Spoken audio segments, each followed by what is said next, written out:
नमस्कार, मैं हूं आशीष अग्रवाल और आप देख रहे हैं एएनबी न्यूज का खास कार्यक्रम राष्ट्र धर्म।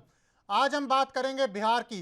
बिहार में महागठबंधन की नई सरकार को बने अभी हफ्ता भी नहीं बीता कि मामला दागी और बागी के बीच फंसता हुआ दिखाई दे रहा है। कानून मंत्री कार्तिकेय सिंह को लेकर जहां पहले से विरोधी दल सत्ताधारी पार्टियों को घेरने में लगे थे, तो वहीं जेडीयू विधायक बीमा भारती के बागी होने के बाद मामला और उलझता हुआ दिखाई दे रहा है।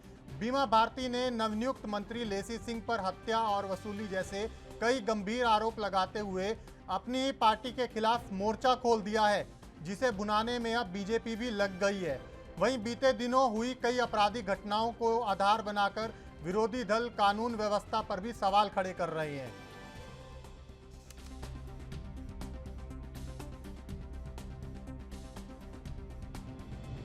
बने अभी हफ्ता भी नहीं हुआ है कि मामला दागी और बागी के बीच फंसता हुआ दिखाई दे रहा है। लगातार विरोधी लेफ्ट समेत अन्य जो विरोधी दल हैं वो सत्ताधारी पार्टियों को अपने निशाने पर ले रहे हैं, सरकार को अपने निशाने पर ले रहे हैं और नए मंत्रियों का इस्तीफा मांग रहे हैं। कानून मंत्री कार्तिकेय सिंह पहले से विवादों में चल रहे हैं और अब जो विधायक हैं जेडीयू की बीमा भारती, उनके मोर्चा खोलने के बाद नवनियुक्त मंत्री लेसी सिंह भी चर्चाओं में आ गए हैं। ऐसे में बिहार में एक बार फिर सियासी जो गर्मी है वो बढ़ गई है और कहीं ना कहीं बीजेपी इस पूरे मौके को पूरी तरह से भुनाने का प्रयास भी कर रही है। बिहार से लेकर दिल्ली तक लगातार बयानबाजियों का दौर चल रहा है। बीजेपी के तमाम बड़े नेता ये सवाल उठा रहे हैं कि जो मंत्री पद की शपथ ले रहा है, कानून मंत्री का जिम्मा संभाल रहा है कार्तिकेय सिंह, उसने शपथ लेने से पहले सरेंडर करना था कोर्ट में, लेकिन वो शपथ लेने की बजाय वो कहीं ना कहीं कोर्ट में सरेंडर करने की बजाय शपथ लेने पहुंच गए। और साथ ही साथ जिस तरीके से जेडीयू विधायक बीमा भारती ने अपनी पार्टी के खिलाफ अप्रत्यक्ष तौर पर मोर्चा खोल दिया है, उससे कहीं ना कहीं नीतीश कुमार भी अब नाराज नजर आ रहे हैं। यही वजह है कि आज नीतीश कुमार ने तलक तेवर दिखाते हुए जवाब दिया। आ रही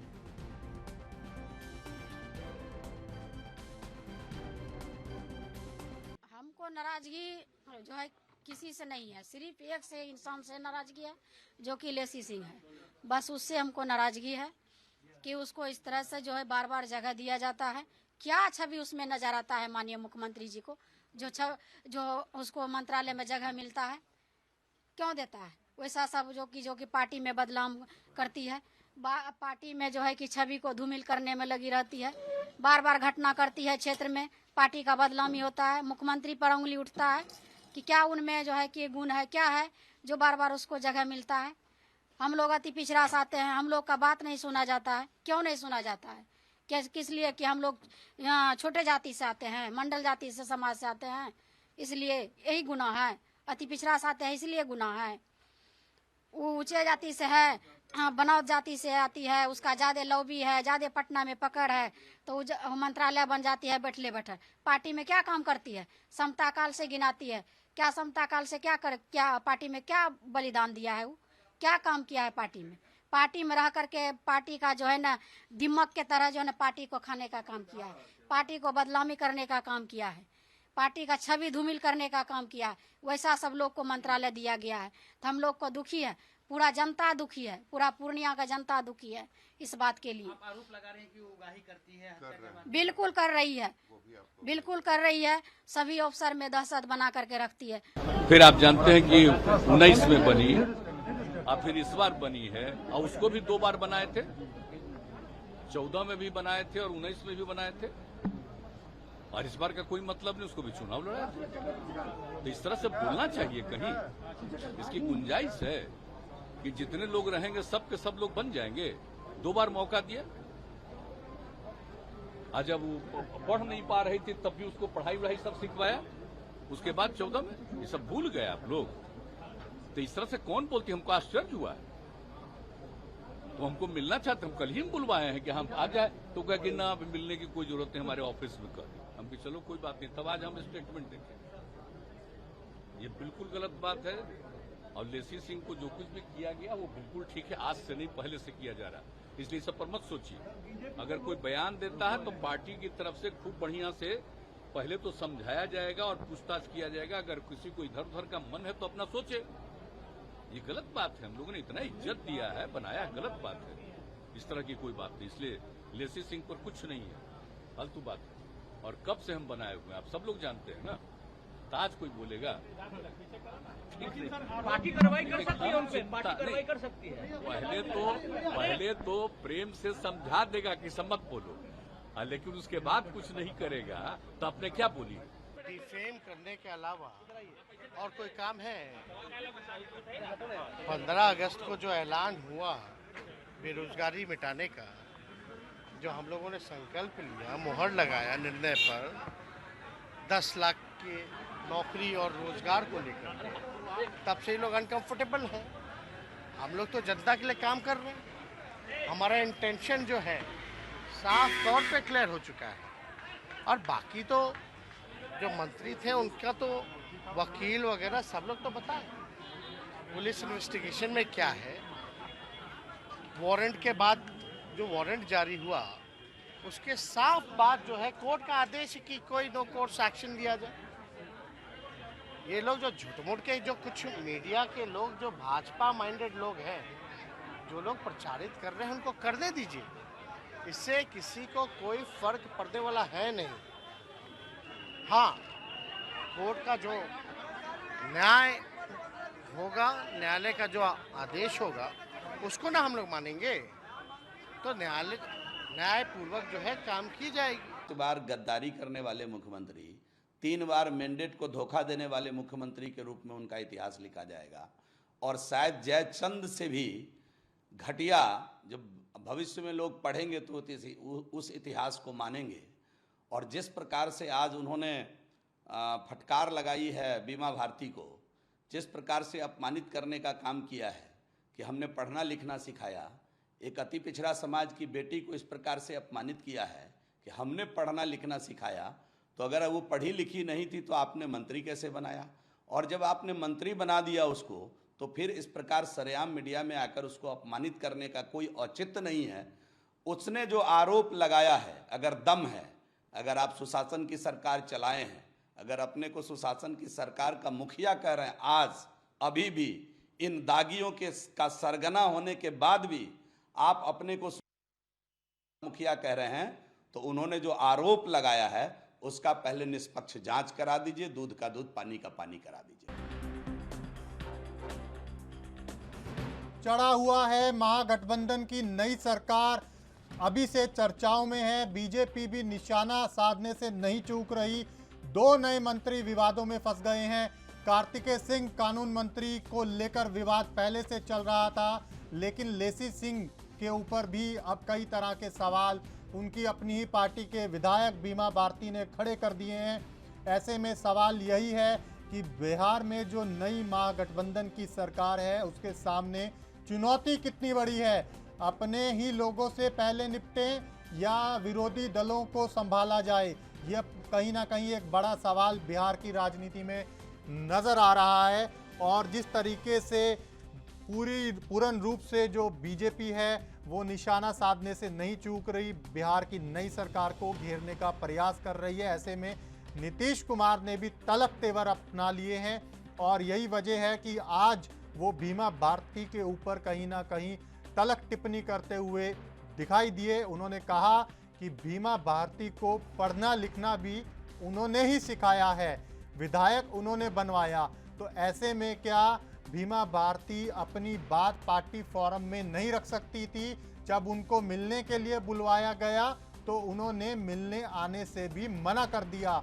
इसी से नाराज नीतीश कुमार ने आज पहली बार सार्वजनिक रूप से मीडिया के सामने आकर बयान दिया है और ये स्पष्ट कर दिया है कि जिसको पार्टी में रहना है रहे, नहीं तो अपना अपना देख ले। यानी कि तस्वीर साफ है कि नीतीश कुमार किसी भी तरीके से झुकने के दबने के मूड में नजर नहीं आ रहे हैं। मुख्यमंत्री के तेवर पूर्ण रूप से इस समय कड़े दिखाई दे रहे हैं। ऐसे में बीमा भारती का ये दाव कहीं उन्हीं पर भारी ना पड़ जाए, ये देखने वाली बात हो गई। हालांकि जिस तरीके से लगातार आपको बता रहे हैं कि बीजेपी दोनों ही मुद्दों को भुनाने का प्रयास कर रही है और इस्तीफा मांगा जा रहा है कानून मंत्री कार्तिकेय सिंह से और साथ ही साथ अब लेसी सिंह को लेकर भी सवाल खड़े करने शुरू कर दिए गए हैं। तो कहीं ना कहीं एक बिहार की राजनीति में बड़ा सियासी घटनाक्रम देखने को मिल रहा है।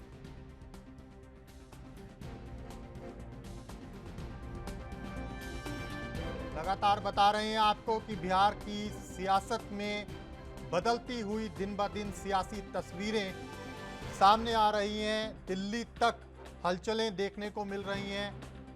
कांग्रेस भी कहीं ना कहीं इस सियासी घटनाक्रम में अपनी डुबकी लगाते हुए नजर आ रही है। हालांकि सरकार का हिस्सा है, लेकिन सूत्र बता रहे हैं कि कांग्रेस भी लगातार मंत्री पद और दिए जाने का दबाव बना रही है, जबकि लेफ्ट ने भी अलग से महागठबंधन की सरकार के खिलाफ और साथ ही साथ सत्ताधारी राजनीतिक दलों के खिलाफ मोर्चा खोल रखा है। घेराबंदी करने के प्रयास किए जा रहे हैं। दागी और बागी में फंसी हुई है नई राजनीतिक जो पार्टियां हैं सत्ताधारी, वो दागी और बागी के विवाद में फंसी हुई है। इसके अलावा आपको बता दें कि कहीं ना कहीं बिहार में बढ़ती सियासी घटनाओं के अलावा जो आपराधिक घटनाएं हैं उन्होंने भी पारा चढ़ाया हुआ है, क्योंकि लगातार बीजेपी समेत तमाम विरोधी दलों के नेता जो हैं वो इस मुद्दे को भुनाकर कानून व्यवस्था पर सवाल खड़ा करते हुए सरकार को भी घेरने का प्रयास कर रहे हैं।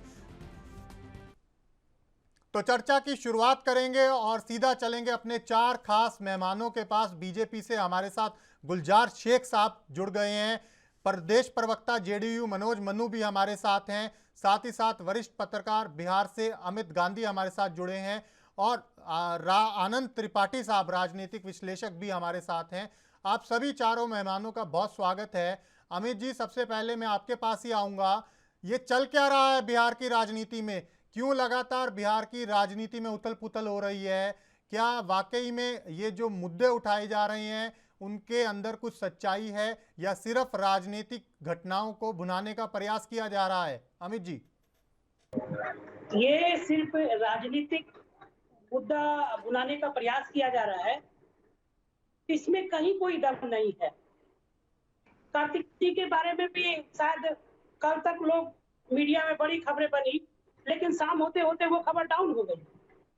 उन्होंने 1 सितंबर कोर्ट ने कहा है कि 1 सितंबर तक उन पे कोई कार्रवाई नहीं होगी और जो मीडिया है इस खबर को बनाए रखी थी, लेकिन इसमें कोई दम नहीं है कि सरकार को कोई खतरा है।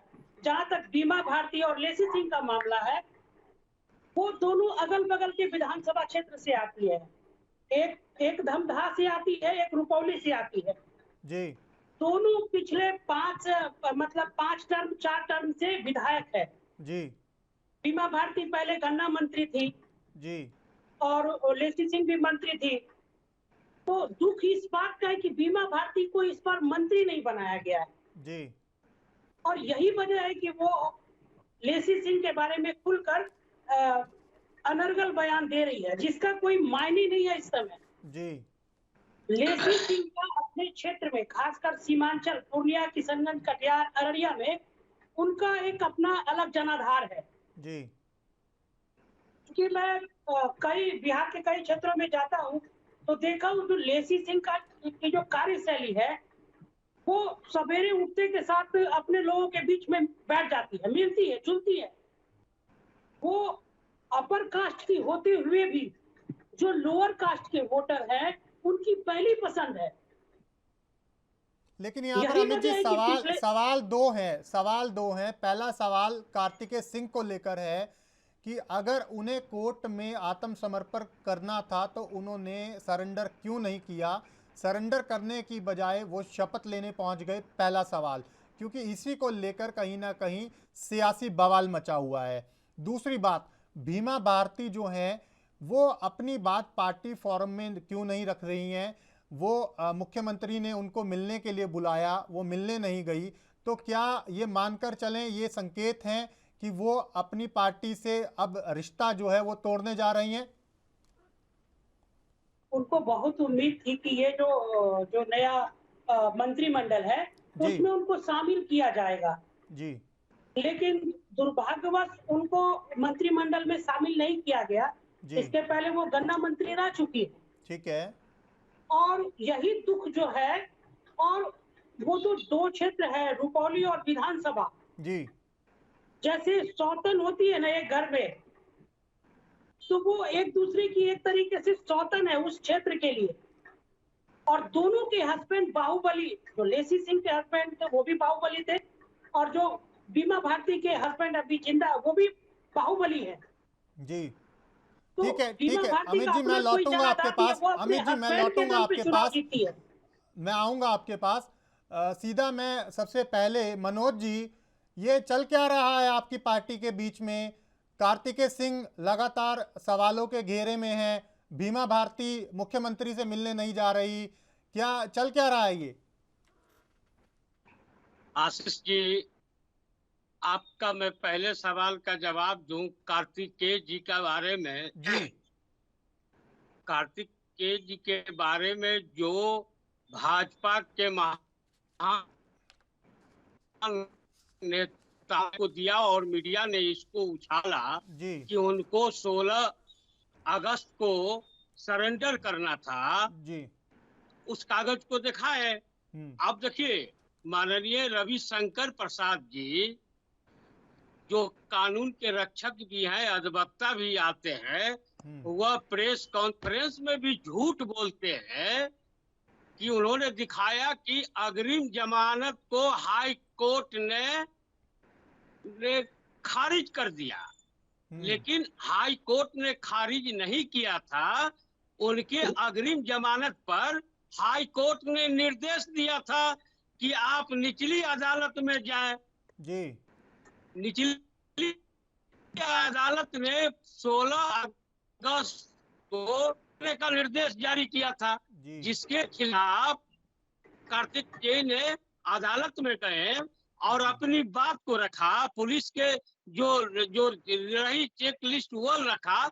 सब कुछ रखने के बाद अदालत ने उस 16 अगस्त के ऑर्डर को कैंसिल करते हुए उनको 1 सितंबर तक उन पर किसी भी कार्यवाही पर रोक लगा दी। तो आप बताएं कि ये विवाद कहां से आया? ये कोई विवाद नहीं आया है। अब इसको कोई मैनिपुलेशन करे तो अलग अलग बात है। आज किसी चैनल पर मैं माननीय राजकुमार सिंह जी मंत्री जो है आरा से, भोजपुर से सांसद भी हैं, उनका भी एक बयान सुन रहा था। वह बता रहे थे कि अनंत सिंह इतने बड़े हैं, ये है वो है। अब देखिए, अब राजकुमार सिंह ऐसे व्यक्ति को भी बोलने में जरा भी शर्म नहीं महसूस हुई कि अनंत सिंह जिस समय विधायक बने थे उस समय भी वो बिहार सरकार के मुख्य गृह सचिव थे, भारत सरकार के गृह सचिव थे। तो उन्होंने क्या किया? उन्होंने भी इसीलिए छोड़ा कि अदालत की बात है। जैसे आज कल सैयद शाहनवाज हुसैन पर बहुत बड़ा आरोप लगा और माननीय उच्च न्यायालय ने इस पर FIR करने का निर्देश दिया। कहा भाजपा नेताओं ने शाहनवाज हुसैन को पार्टी से निकाल दिया। ठीक है, लेकिन मनोज जी सवाल सुन लीजिए। मनोज जी सवाल सुन लीजिए। आपकी बात 1 मिनट के लिए मैं मान लेता हूं कि कहीं बीजेपी इसको मैनिपुलेट कर रही है, लेकिन आपकी पार्टी की जो विधायक हैं वो उनको क्या हुआ है? बीमा भारती क्यों नाराज हैं? बीमा भारती को भी क्या मैनिपुलेट कर लिया गया है क्या? देखिए, राजनीति में सभी लोगों को और जो विधायक हैं उनको पार्टी फ्रंट पर कहने की आवश्यकता है। बीमा भारती जी में को तो बात ही नहीं कर रहे हैं। मुख्यमंत्री मिलने के लिए बुला रहे हैं, मुख्यमंत्री से नहीं मिलने जा रहे हैं। तो भाई मैं वही बात कर रहा हूँ ना जी। तो अब अगर मुख्यमंत्री जी ने जो टुक जवाब दे दिया जी, उन्होंने कह दिया कि जिसको रहना है रहे। अब इसको भाजपा के नेता इसको उठा रहे हैं कि अति पिछड़ा का है, ये है। लेसी सिंह पर जो आरोप लगा है उसका जांच होनी चाहिए या कुछ होनी चाहिए। बड़े बड़े बोल हैं उनके क्या क्या न बोले वो अलग बात है। तो ये जरा उन नेता से क्यों नहीं पूछे ठीक है, कि ठीक है, लेसी ठीक है, सिंह पर सवाल जो बीमा ठीक है, एक जवाब ले मिनट, लेते हैं। Ashish ji only 1 minute sir, जी 1 जी मिनट जी, सर। बोलिए बोलिए बोलिए।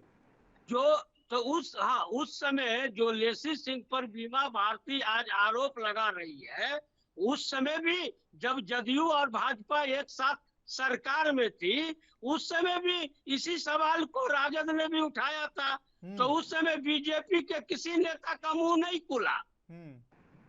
और आज जब ये बात आया है, सेम आरोप है, तो आज इस पर ये बोल रहे हैं। तो आपके साथ जो रहेंगे वो साधु, और जो दूसरे साथ चले जाएंगे तो वो हो जाएंगे शैतान। ठीक है, ये जवाब ले नीति लेते हैं, नहीं बीजेपी चलेगी से आपकी। जवाब ले लेते हैं।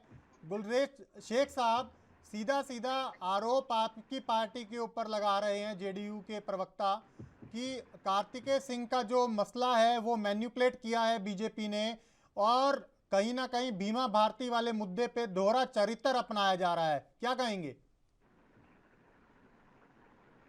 आवाज आ रही है आपको हमारी? जी देखिए, मैं टेम्परेरी अभी कार्तिकेय सिंह की बात ही नहीं करता हूँ।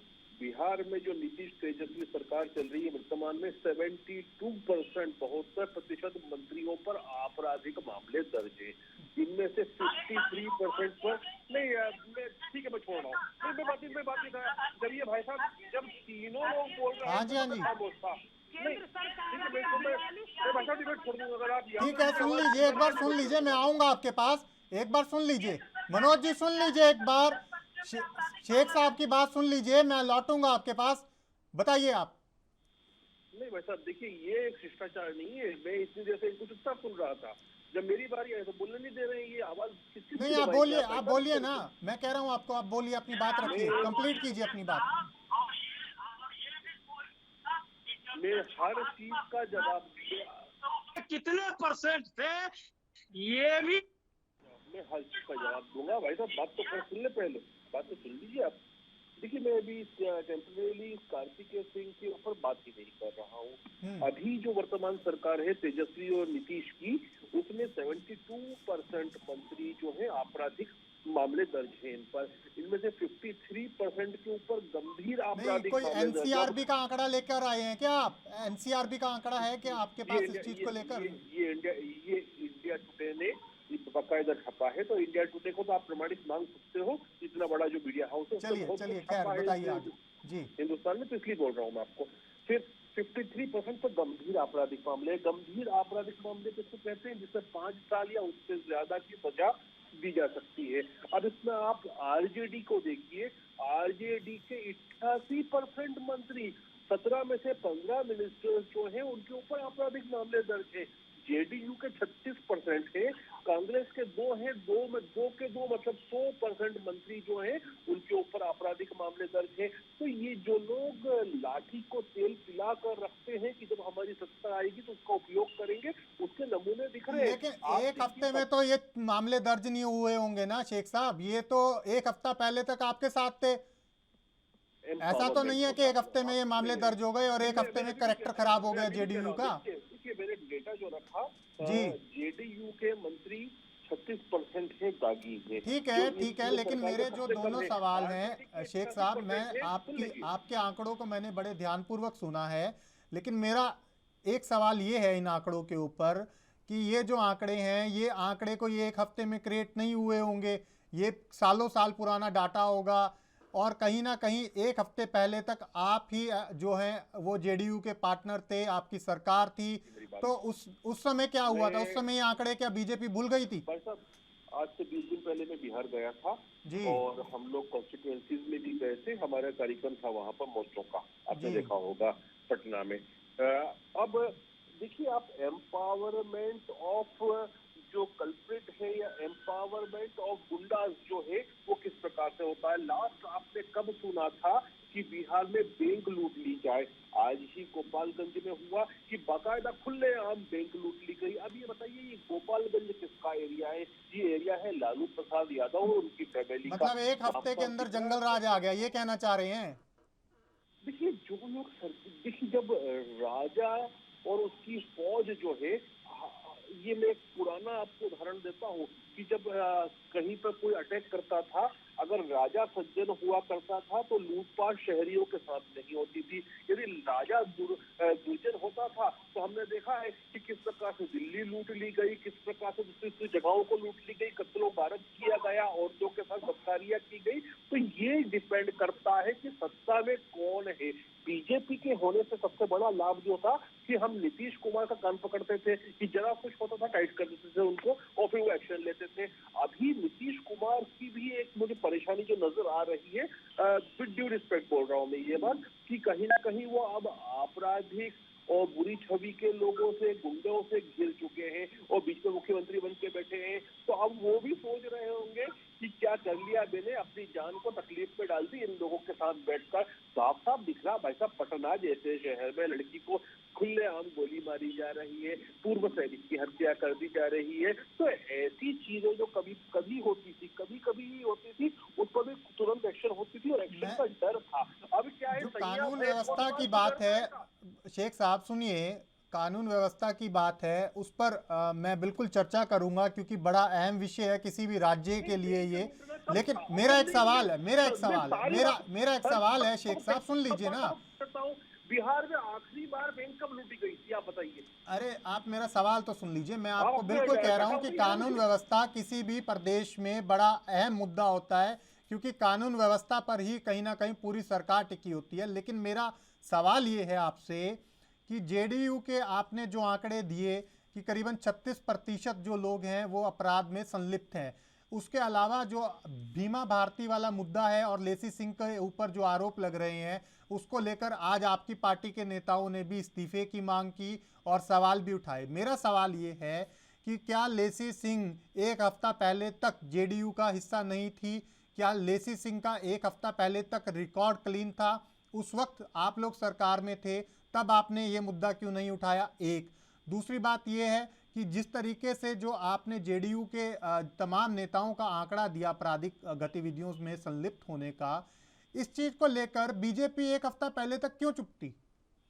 नहीं, मैंने अभी भी कहा आपको कि जेडीयू का अपराध का ग्राफ इस प्रकार का नहीं है जिस प्रकार का अपराध का ग्राफ आरजेडी का है। इसीलिए आरजेडी के साथ हम नहीं बैठ सकते। ये वो लोग हैं जो हमेशा अपनी लाठी को तेल पिलाकर रखते हैं और जब मौका आता है तो प्रॉपर्टी पे कब्जा करना, हत्या करना, पुरानी रंजिशें निकालना, ये सब काम कर लेते हैं। चलिए मैं लौटूंगा आपके पास। मनोज मनु जी का जो कहना कहीं ना कहीं दोहरा चरित्र मापदंड, शायद राजनीति का पैमाना, उसके ऊपर मंथन करने की जरूरत है।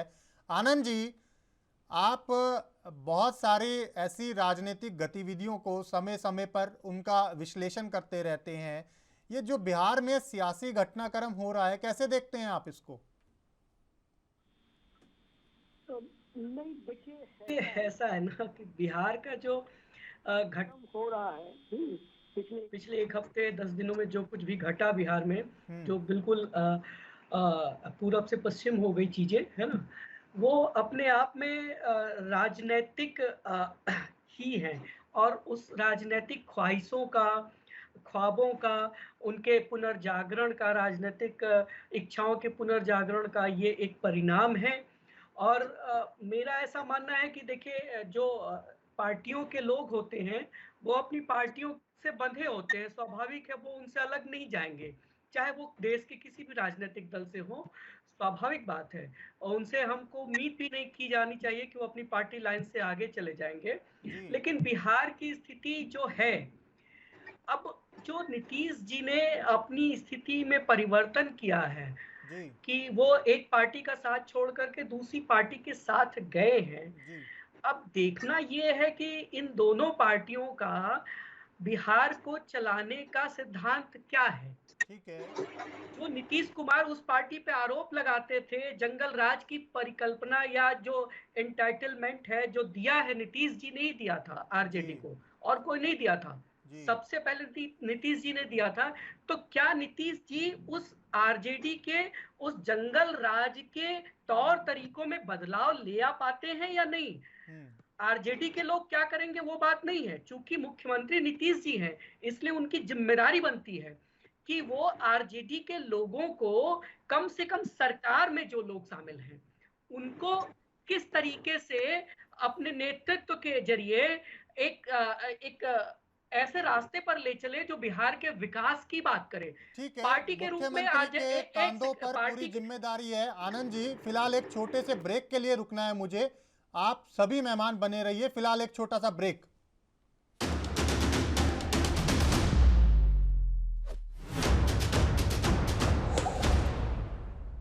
ब्रेक के बाद स्वागत है आपका। चर्चा कर रहे हैं बिहार में हो रही सियासी उठापटक की।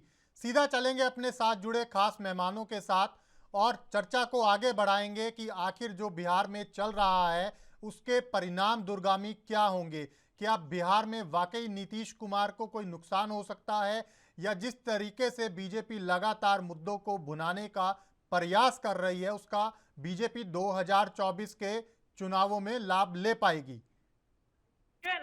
आनंद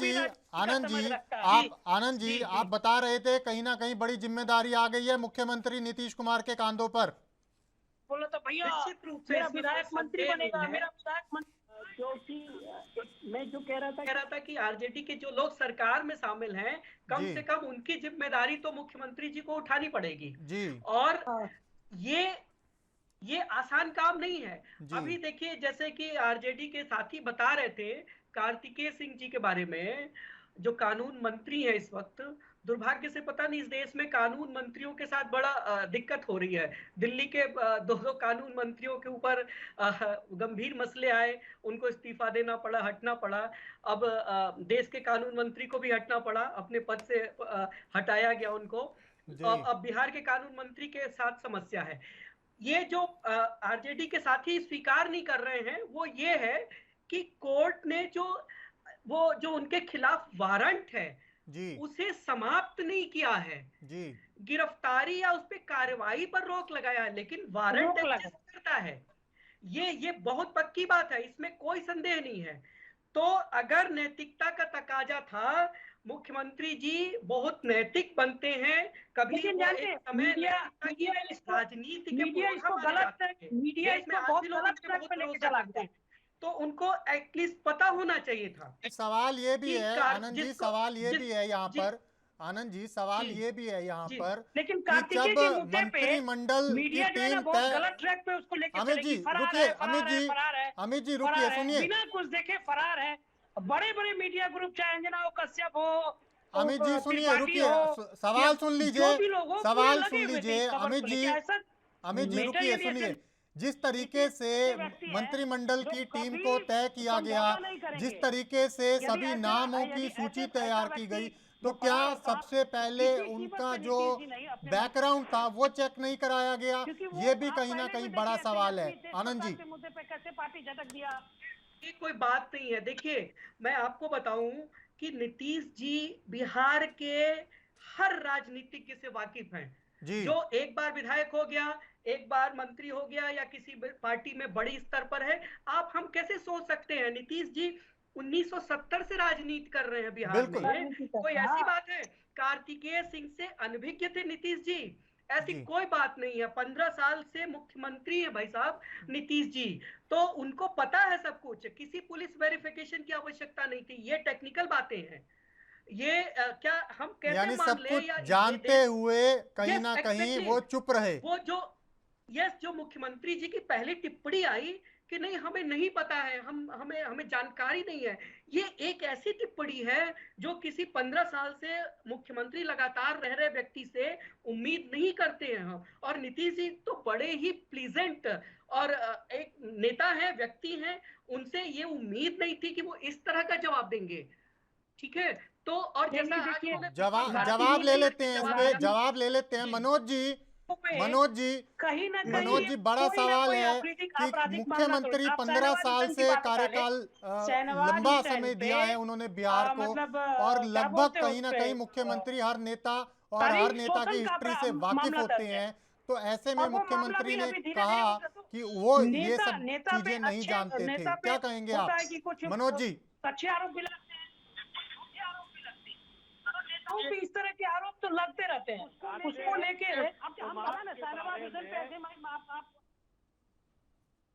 देखिए उन पे भी आरोप,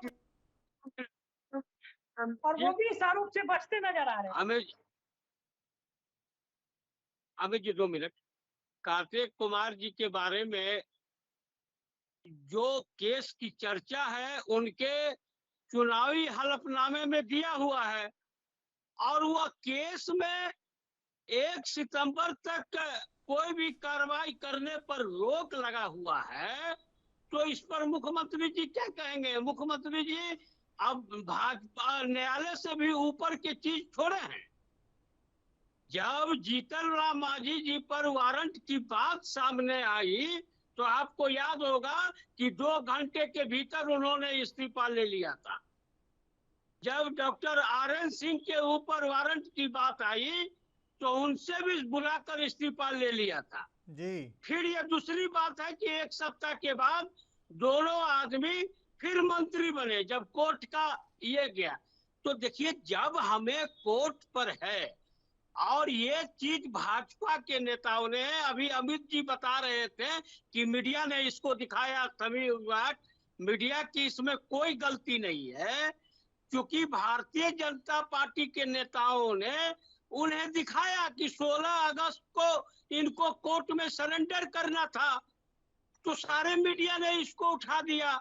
कोई गलत नहीं किया मीडिया, मैं मीडिया की बात को गलत नहीं मानता हूँ।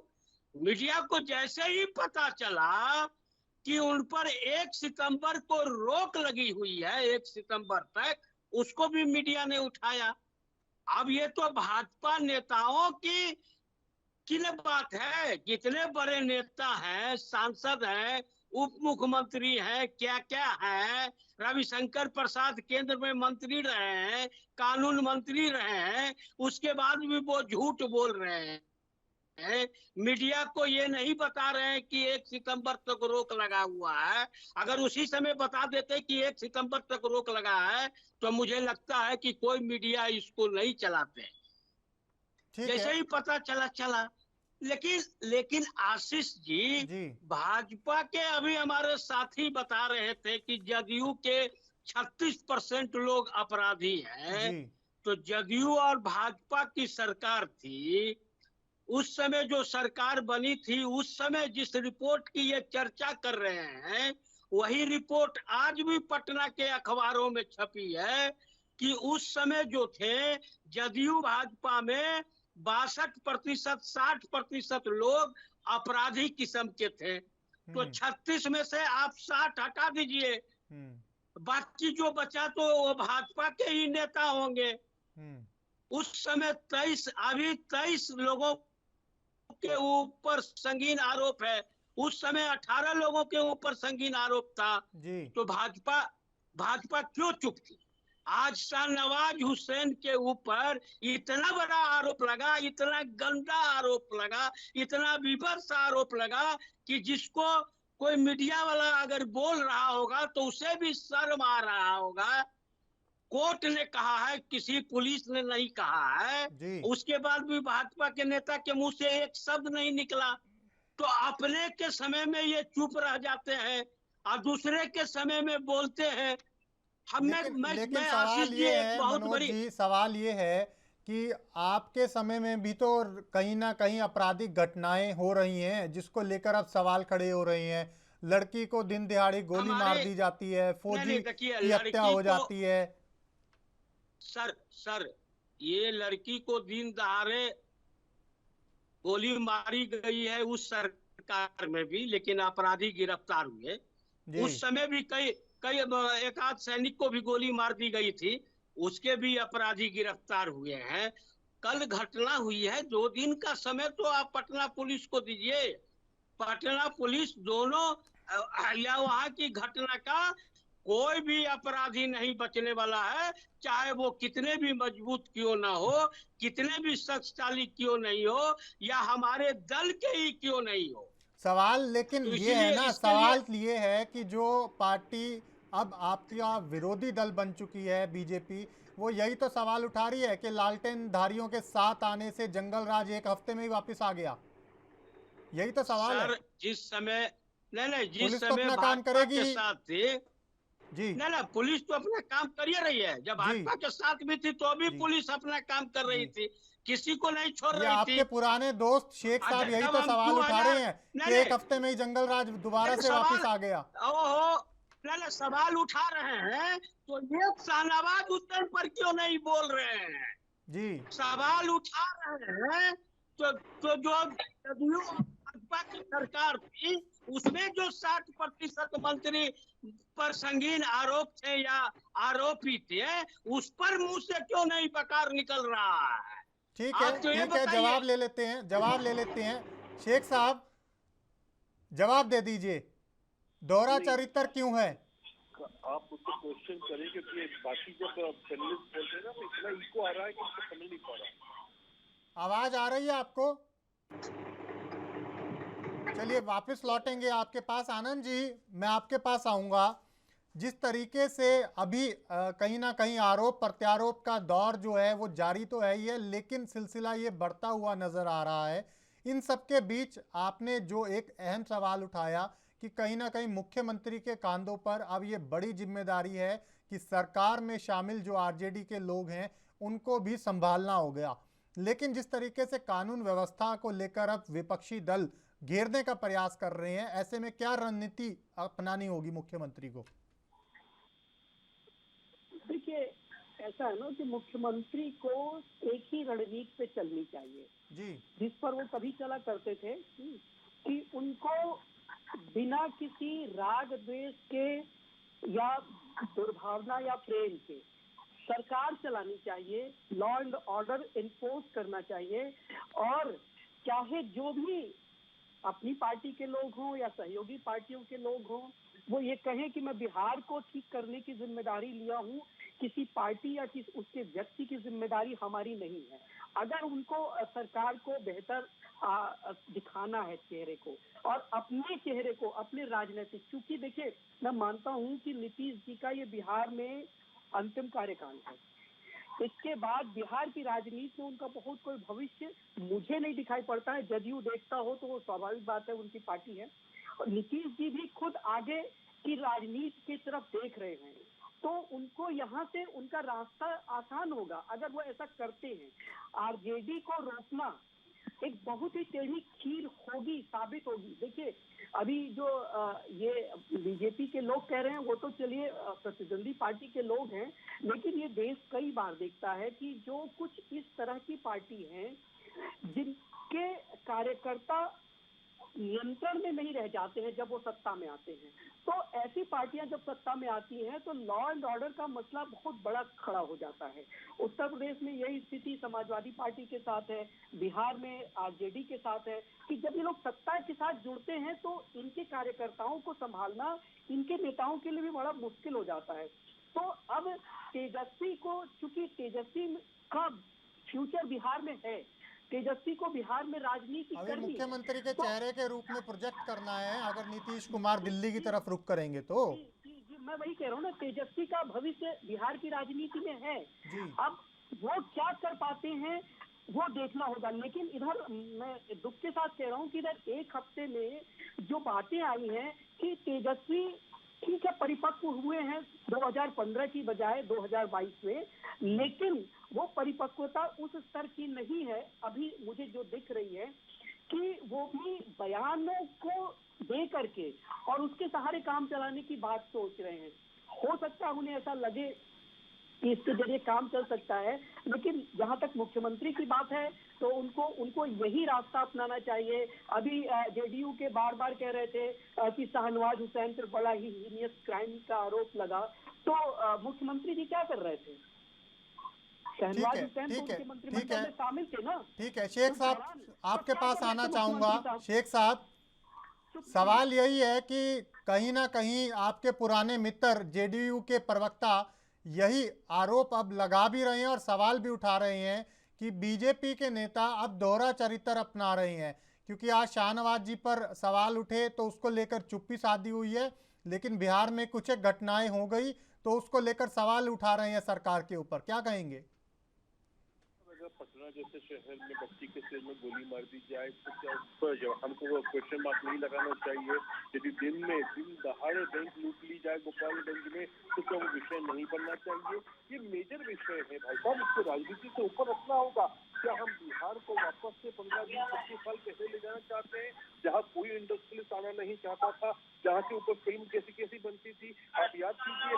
आप तो सूर तो सत्या बोलिए इंडस्ट्रीज अब वो बंद हो गई थी ना, अब वापस से उस स्थिति में लेके जाना है हमको बिहार को।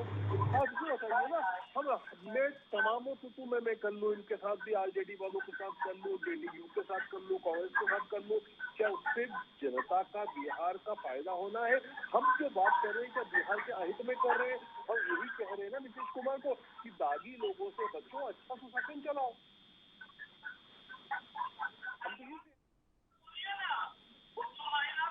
आरोप लगा है, इससे बड़ा घिरना क्या होगा? बोलिए उस पर। तो बोलता आज डेफिनेटली अगर शाहनवाज भाई मंत्री होते तो मैं उसकी बात करता हूँ, लेकिन क्योंकि आज वो मिनिस्टर नहीं है इसलिए बात नहीं कर रहा मैं। मिनिस्टर नहीं, भाजपा के वरिष्ठ नेता हैं। आज वो मिनिस्टर होते उन्हीं की बात कीजिएगा क्या? मैंने भाजपा के नेताओं को किसी के साथ बलात्कार करने की अनुमति आप दे रहे हैं, इसके मतलब क्या बात करते हैं? पार्टी जो देखिए आज क्या वो आदेश दिया है। चलिए ठीक है, बहस नहीं, एक एक करके मनोज जी, शेख साहब, मैं लौटूंगा आप दोनों के पास। अभी अमित जी भी हमारे साथ जुड़े हुए हैं। अमित जी, आप लंबे समय से बिहार की पत्रकारिता कर रहे हैं, बिहार सरकार को लंबे समय से कवर कर रहे हैं। आप जो ये कानून व्यवस्थाओं का मुद्दा भी उठ रहा है साथ में, इसको लेकर क्या आप समझते हैं कि कैसे जो एक्शन प्लान है अब वो करेंगे आगे नीतीश कुमार जी भी? और जिस तरीके से कहीं ना कहीं आरजेडी के लिए भी एक बड़ा सवाल खड़ा हो गया है कि कई बड़े नेता जो हैं वो कहीं ना कहीं आपराधिक घटनाओं में संलिप्त हैं, जिसको लेकर सवाल अब बीजेपी भी उठा रही है, तो इस पूरी स्थिति को कैसे देखते हैं? देखिए Nitish ji law and order के मामले में किसी से समझौता नहीं करने वाले हैं। होम उनके पास है, वो नहीं चाहेंगे कि किसी भी मुद्दे पे सरकार की लोग आलोचना करें। तो जो भी पहले से भी हम लोग देख रहे थे, छिटपुट घटनाएं, तो इतना बड़ा प्रदेश है, छिटपुट घटनाएं होती रहती है, लेकिन लॉ एंड ऑर्डर के मामले में नीतीश कुमार नहीं चाहेंगे कि आरजेडी का कोई भी विधायक खुल के कुछ ऐसा करे जिससे सरकार की बदनामी हो जी। तो नीतीश कुमार इस पे लगाम तो जरूर लगाएंगे, और वो समझौता करने वाले लोगों में से नहीं है। समझौता करने की नौबत आएगी तो वो आपने देखा है पिछली बार भी और इस बार भी। तो लॉ एंड ऑर्डर के मामले में आप नीतीश कुमार से उम्मीद कर सकते हैं कि अच्छा रहेगा। नहीं, तो सवाल ये है ना कि जिस तरीके से अगर लेसी सिंह पर ही अब ये गंभीर आरोप लगा दिए हैं बीमा भारती ने, उनकी अपनी पार्टी की विधायक ने, तो क्या इसकी भी अब जांच करवा लेंगे नीतीश कुमार जी? ये तो देखिए राजनीतिक रूप से लगाया गया आरोप प्रत्यारोप है जी, और ये लगते रहते हैं। बीमा भारती के बारे में भी आप थोड़ा गूगल मार के सर्च कर लें, वो कौन है, क्या है, उनके हस्बैंड क्या है, तो आपको पता चल जाएगा। लोग पहले अपने आईने में अपनी तस्वीर देख लें, उसके बाद दूसरे पे आरोप लगाएं। ऐसा तो नहीं है कि कहीं इन मुद्दों को बुनाकर जोड़ तोड़ का कोई पर्दे के पीछे खेल चल रहा हो? ऐसा कुछ नहीं है उनके पास। अपना छोड़ के उनके पास और कोई दूसरा कोई नहीं है उनके पास। ना तो वो इतनी बड़ी लीडर है। कह दिया ना, जिसको जहाँ जाना है जाए, देख ले अपना अपना। हाँ, उन्होंने तो साफ कर दिया है कि जिनको जहाँ जाना है भैया जाके देख ले। आप देख रहे हैं पिछले दिनों आरसीपी सिंह साहब के साथ क्या हुआ, बड़े उछल रहे थे। वो कुछ नहीं होने वाला है, एक विधायक इधर से उधर नहीं जाने वाला है। सरकार बनी रहेगी, नीतीश कुमार जी बने रहेंगे। 200% सरकार बने रहेगी, कोई आंच नहीं है। ठीक है, मैं लौटूंगा आपके पास। आनंद जी, पूर्ण रूप से जो स्थिति है वो किसी से शायद अब छिपी हुई नहीं है, आरोप प्रत्यारोप का सिलसिला चल ही रहा है, इस बीच कानून व्यवस्थाओं का मुद्दा भी उठ रहा है। बड़ा सवाल ये है कि 2024 सामने है, बीजेपी ने अपनी तैयारियां शुरू कर दी हैं। आपको लगता है कि अब ये जो महागठबंधन बना है, अस्तित्व में आया है, ये 2024 तक चलेगा और 2024 का लोकसभा चुनाव साथ मिलकर लड़ेंगे ये?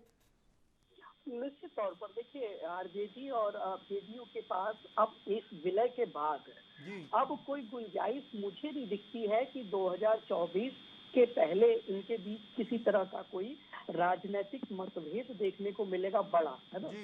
जिससे जिससे इनकी राहें कुछ जुदा हो या कोई समस्या है। अब चूंकि दोनों के अस्तित्व का सवाल, जेडीयू के अस्तित्व का सवाल है और आरजेडी को अपना भविष्य तय देखना है, तो इसलिए इन दोनों को एक दूसरे के कंधों की आवश्यकता है, इसमें कोई संदेह नहीं है। बीजेपी के लिए समस्या अब बिहार में थोड़ी बड़ी है, मुश्किल है, हाँ, लेकिन अगर बीजेपी केंद्रीय नेतृत्व, जो मेरी समझ में आता है, बिहार में कोई एक राजनीतिक चेहरा अपना खड़ा कर सके और अति पिछड़ा वर्ग और सवर्णों में अपनी जो पैठ है उसे और बढ़ा सके, तो हो सकता है बीजेपी इस महागठबंधन का मुकाबला अच्छे से कर पाए। अन्यथा आज की स्थिति तो ऐसी है कि बीजेपी के ऊपर इस महागठबंधन को एज हासिल है, इसमें कोई संदेह नहीं है। लेकिन जैसे जैसे इस सरकार का परफॉर्मेंस सामने आएगा, वो तय करेगा कि महागठबंधन इस एज को आगे बढ़ाता है या खोता है। और अगर महागठबंधन इस एज को खोता है अपनी सरकार के प्रदर्शन की वजह से, तो क्या बीजेपी के पास कोई ऐसा नेतृत्व वहां मौजूद है जो उसको, जो जमीन खोएगा महागठबंधन, उसे हासिल कर सके, उस पे कब्जा जमा सके? ये देखने वाली बात होगी। ठीक है, बड़ा और अहम विषय आपने उठाया है कि कहीं ना कहीं 2024 तक जो ये महागठबंधन है ये बना तो रहेगा ही, लेकिन कहीं ना कहीं सबको साथ लेकर चलना होगा। मैं फाइनल कमेंट लेना चाहूँगा शेख साहब, आपकी 2024 को लेकर फिलहाल क्या रणनीति रहेगी आगे? अब नहीं, देखिए, हम जो हुआ है उसको ब्लेसिंग एंड डिस्गाइज के रूप में देखते हैं। डिस्गाइज ये है कि सरकार गई, लेकिन ब्लेसिंग ये है कि संगठन का विस्तार पूरी तरह से कर पाएंगे। अभी तक ये था कि एक गठबंधन का साथी था तो हम पूरा विस्तार नहीं कर पा रहे थे, तो नेचुरली लीडरशिप भी बढ़ती है स्टेट की, और वो आपको 2024 से पहले होती हुई दिखेगी। ठीक है, बहुत जल्दी से, बस मनोज जी फाइनल कमेंट आपका भी बहुत जल्दी से। मनोज जी, ठीक है शेख साहब, शुक्रिया। धरती है भारतीय जनता पार्टी।